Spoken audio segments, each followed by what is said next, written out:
hopi membro ng dia STEM local lang apresentar e na participar na dia informativo aqui. Então, hopi exitoso. Para que presidente de cada urna e de dois candidatos, segundo presidente, se man aqui também tem a trobe dia informativo para nos pôr mais atenção ao ponto não que é importante durante o dia de eleição.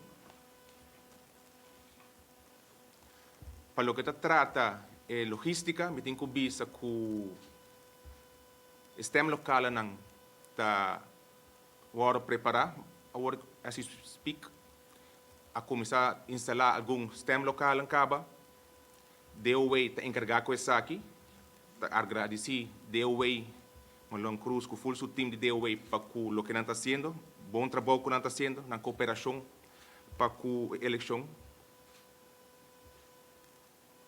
O Conselho Eleitoral também, esse man aqui, lo sali controlar STEM Verona também, se tu custa na hora, se tu custa conforme com a lei. Ponto importante que eu tenho que trazer adiante é o ponto de caixa de voto oproepingskaart, que o suportado está na altura acaba com algum caixa a bimbec, está normal que o caixa de voto não está por hora entregar door de post Aruba. E aqui é total está um tique mais alto, está um total de 2.260 cartas de voto que agora entregar back door de post Aruba na oficina de censo. Tem diferentes motivos para isso aqui. O motivo principal está que o roubo de casa não tem stembus para assinar a carta para agora por brievenbus, sorry. Não tem brievenbus para qual a carta não por agora entregar.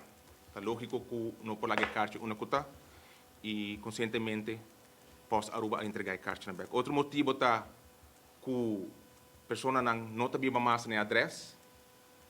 Of tem também tem situação que de algum caia tem cachorro não bravo está canaront e não por assim essa entrega de oproepingskaart.